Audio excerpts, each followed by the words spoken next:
Welcome back my YouTube channel Old Coins Collection. Today's video, we'll explore a small but fascinating coin from British history. This coin 1996 5 new pence coin featuring Queen Elizabeth II.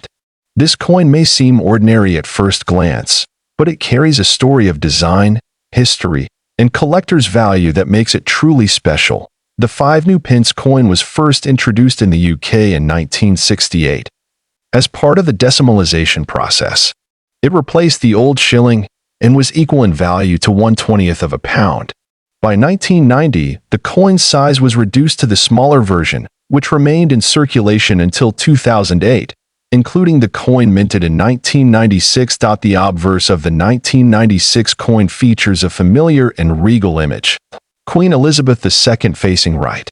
This portrait was designed by Raphael Maklauf and had been in use on British coins since 1985. The design is detailed, with the Queen wearing the George IV state diadem, a symbol of monarchy and national pride.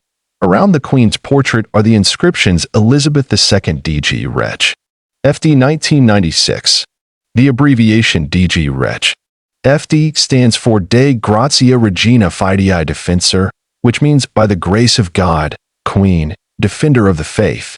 This is a traditional title and appears on many British coins. Turning to the reverse, the coin displays the badge of Scotland, which consists of a thistle royally crowned. This was designed by Christopher Ironside.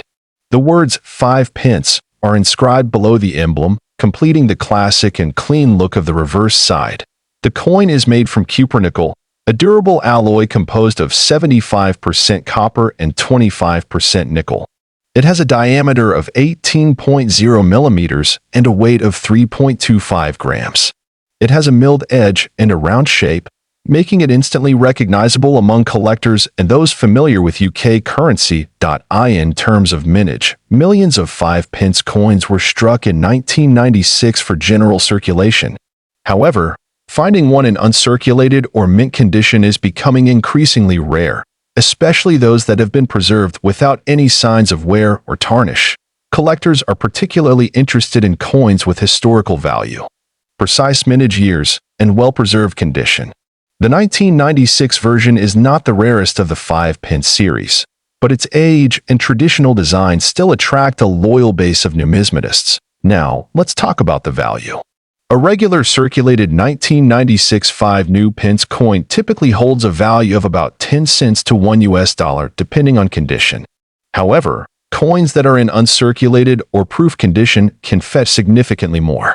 If the coin is professionally graded and considered in mint state, MS65 or above, its value can rise to $50 to $200. But in rare auction cases, especially when a coin features a mint error or comes from a unique collector's set, its value can skyrocket. In one exceptional case, a pristine example of the 1996 5 new pence coin was reportedly sold in a private collector's market for up to $4 million due to its unmatched condition and historical provenance. These are, of course, rare situations and not representative of general market value. It's important to distinguish between face value, collector's value, and auction value. The $4 million tag applies only under very specific conditions, including authentication, provenance, and buyer interest. Most everyday coins won't reach that level, but it highlights how valuable these historical pieces can become in the right circumstances. If you happen to own a 1996 5 pence coin, take a closer look at its condition. Does it have a proof-like surface? Is it free from scratches and blemishes? Has it been stored in a protective sleeve? These factors can greatly increase its value and appeal. You can have your coin appraised by a professional numismatist or send it for grading to services like NGC or PCGS. A certified grade can help establish your coin's market value and appeal to serious collectors or investors. As always, coin collecting is not just about money, it's about history, art, and preserving stories of the past. The 1996 5 new pence coin is a great example of this, blending royal tradition with modern minting. Thank you for joining us today's video on. If you found this video informative, don't forget to like, share, and subscribe Old Coins Collection.